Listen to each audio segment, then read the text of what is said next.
India is one of the fastest growing car and bike markets in the world, but our infrastructure is growing at snail's pace. What we need are small compact cars like the Nano for instance.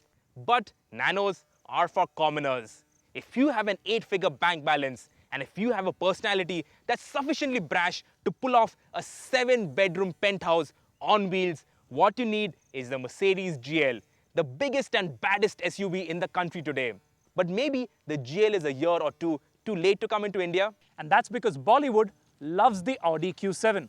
And let's face it, we buy what the stars buy. And well, me being me, the reckless adventurous sort, I had to bring the only true off-roader, the Toyota Land Cruiser, the perennial favorite of African despots and more money than sense Arab sheikhs. So which is the brashest, most aggressive, most in-your-face SUV in the country today? That's what we are here to find out. Let's face it, 99.99% of people who buy one of these three SUVs in India do it to get noticed. So which of the three would you be noticed in the most?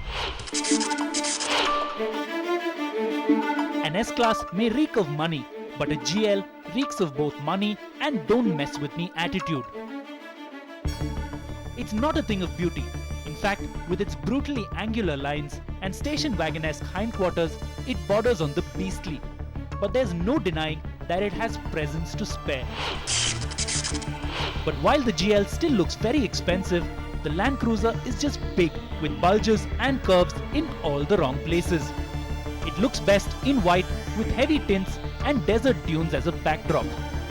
Against these other German SUVs, it looks, well, Japanese. And that leaves us with the Q7, a familiar sight to most of us, and well, things tend to grow on you, right? Obviously, none of these SUVs are a thing of beauty. I mean, they're big, they're round, and they bulges in all the wrong places, kind of like Sirish's favorite Southern Sirens. But if you had to pick one, it would be the Q7. And it has enough bling on it to open almost any door.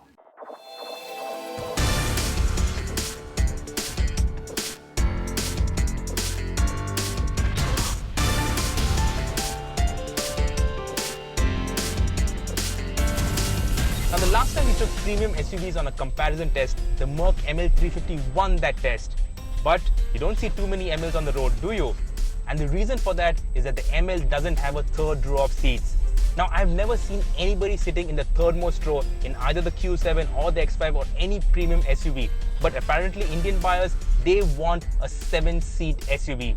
And that's what the GL gives you. It's got a lot of space inside the car, though not as much space as you'd expect considering the size of the GL. And it is loaded. It also gets low ratio and locking center and rear differentials. So it is extremely capable off-road. But if you're going to be off-roading such an expensive Mercedes, maybe somebody needs to examine you up here.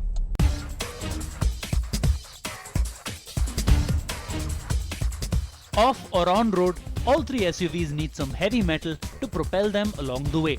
So which one has the best engine and drivetrain? What's different between the ML350? Well, the first thing is both share the same engine, the 3-litre V6, which is also shared with the E-Class. Now, in the E-Class, that is a quick engine.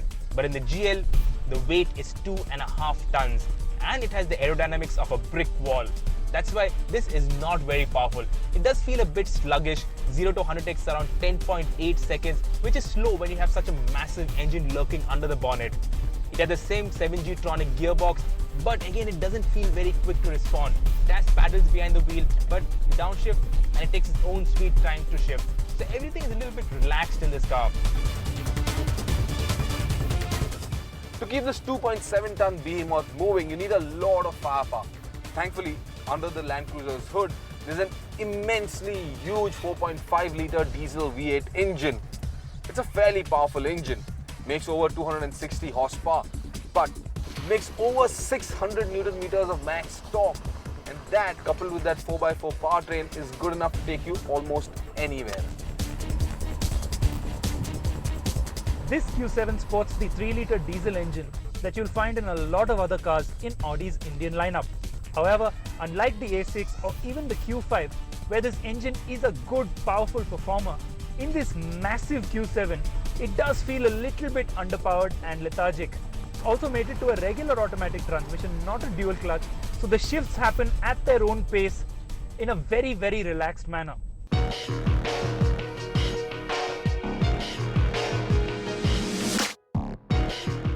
Taking 2.5 crores worth of SUV down a tractor trail may sound silly, but if they can go off-road, we will test them off-road.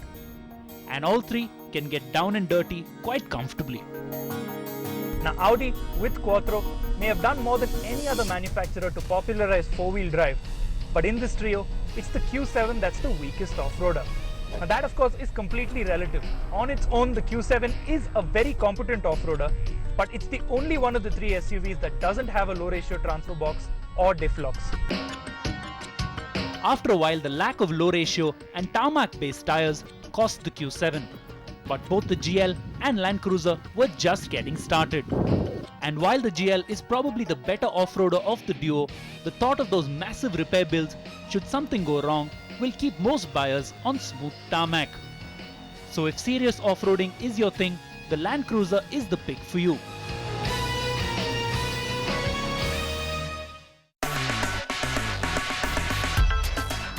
But let's get real again. In the end, isn't it all really about what they do on tarmac? Off the beaten path, the Land Cruiser has little competition, but put it on tarmac and there are a few shortcomings, least of which is its ride and handling. There is an immense amount of body roll and that affects handling, especially when pushing this SUV through corners on tarmac. And this is despite the fact that it packs in a lot of electronic wizardry. You can adjust the ride height, you can adjust the suspension firmness, and still nothing really works. On tarmac, it still wallows around a lot. So how does the GL handle on road? Well, just look at her. She is massive and she weighs an equally massive 2.5 tons. So obviously, she doesn't handle like a car. But within those abilities that you would expect of an SUV, she is quite alright. She does roll and the steering is not too precise, but it's quite okay. And she does have comfort and sport mode. In sport mode, obviously the suspension tightens up. But again, you're driving an SUV. If you want a sporty car, buy a proper car. Here, leave it in comfort, enjoy the ride quality and take it a bit easy. That's about it. The Q7 has an adaptive air suspension that allows you to raise the ride height when you're going off-road or lower the car to hunker it down when you really want to push on tarmac. And though the ride quality is pretty good, it's not the best in this test. And where the Q7 really scores is that it's very, very comfortable and poised. Everything is under control all the time and it really is good fun to drive. So when you put ride and handling together, that's where the Q7 is the surefire winner. Now the verdict here is quite simple. If you are looking for a luxury SUV that can also do some serious hardcore off-roading, the Land Cruiser V8 is the SUV for you. There is actually nothing that can stop it, and there is nothing that should stop you from buying it except its pricing. 85 lakhs ex-showroom is almost a crore of rupees on road, and that's a frightful amount of money. In fact, the GL, which is more luxurious and it also feels more luxurious, is 17 lakhs cheaper than the Land Cruiser. And the GL is almost as capable off-road with low ratio and locking differentials. But at 54 lakh rupees, the Audi Q7 still makes a very good case for itself. Sure, it might not have low ratio or locking differentials, but come on, how many times do you take these expensive SUVs off-roading? In fact, if you can own something like this, you can also own a Gypsy to indulge your off-roading passion. Rest of the time, for most reasons and purposes, the Q7 makes a pretty good case for itself. I guess those Bollywood guys, they know what they're doing.